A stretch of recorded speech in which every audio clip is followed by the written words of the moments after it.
winter ever, last winter, and purely because Lowe and his mates were there. And I was living in a house with a load of bodyboarders that were all nuts, so we just started off surfing like bumbleoids and a few other heavy waves around. Yeah, it was just great having a crew of people that all had the same idea of surfing. It was no one came over with like, you know, like a plan of trying to achieve something. It was more just for the way everyone come to surf because they knew they were going to get amazing waves. Uniform reason to be there, frothing for the biggest waves we could get.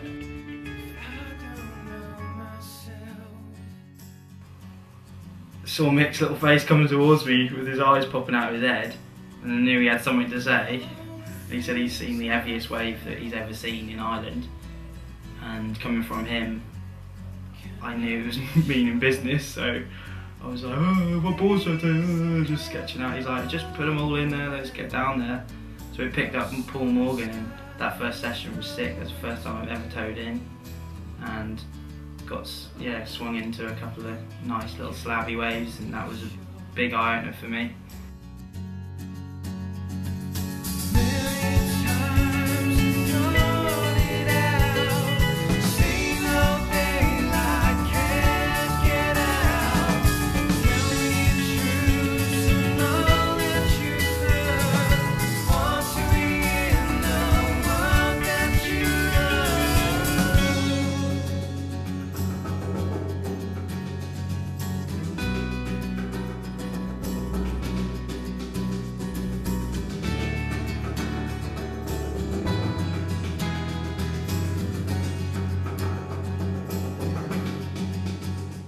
Well, I bust my knee, so I was kind of out, and then I came down because I didn't want to miss it. I could have stayed out of the water for 3 or 4 days and let it heal up properly. We were all down the rocks, weren't we? And we've seen these big heavy things coming in, and Mickey was jumping around with me and him just jumping around like as we always do, and screaming and all that, all just frothing to get in there. And I'm suiting up. Mickey's like, what are you doing? It's bigger than you think. And I'm like, I didn't know. Mickey wants to get in there, but he's saying, we'll wait for the ski. Went straight back down and said I just tried the jet ski because I wanted to be part of it. I wanted to help the boys get into some mental waves. Me and Donuts drove around, and I knew it was pumping, and it was really late getting the petrol and stuff, so flew around, whipped Donuts in straight away. He didn't want to have much to do because he was steaming drunk, but he wanted a big wave, so he got like the second biggest wave of the day. Got out. And then Wally's wave was just stupid. He's just a complete nutter. But I'm just glad to see that he survived that thing, because I was thinking, uh oh, shit's come down. And it was just the Lowe show all day. It was like not human at all.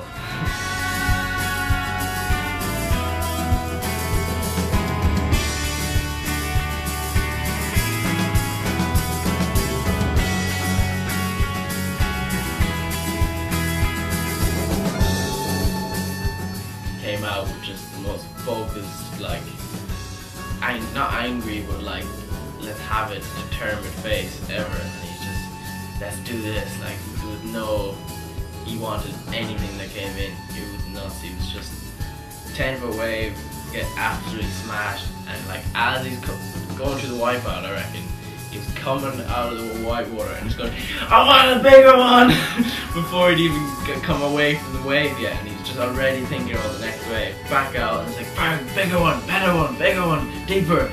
Like, you're just mental. It was so nuts. Managed to get one that day that I was stoked on. I didn't think I was going to make one, because I had about 4 that I'd messed up before that. So to be let out of one of those things was an honour, wasn't it?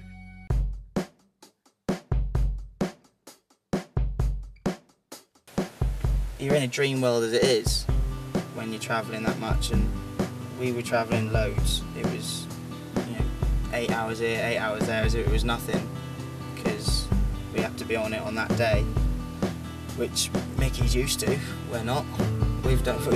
For me, going up to Porthtowan's far enough from St Ives, let alone, you know, yeah, let's go up to the desert, right, back down south, up to the desert, back down south. That's like 20 hours or something, 24 hours. So it's like, puts you completely in a different kind of zone. So that combined with big waves is pretty far out experience. Western Australia is unbelievable.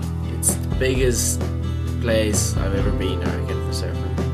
And it's great because you can just surf up north when it's stormy, down south, or around Margaret's, all the west coast. So just huge amount of coastline to surf, and it means you can always get waves. But the only problem is you gotta drive about 1,000 million miles every couple of days. We were there for 2 months. I did 16,000 kilometers, so it's a pretty nuts amount of mileage, and that's the kind of distances they deal in over in Oz, which is kind of mad. And you end up like spinning out in the car for hours and hours just thinking, and you don't see anything, you don't see any towns, you just one straight road for the whole day, and a couple of petrol stations and a few kangaroos and cows. It's pretty nuts. It's definitely different than your normal surf trip. You don't turn up off the plane on the beach and then you surf when it gets good. You're like constantly on the maps, and as soon as it goes swell down south, you just go boom, drive down, get on it, and then it's like shit, right, way up north in a couple of days, load up the wagon. You gotta have everything. You gotta have fuel, you gotta have tires, you gotta have, you know, all your supplies, everything.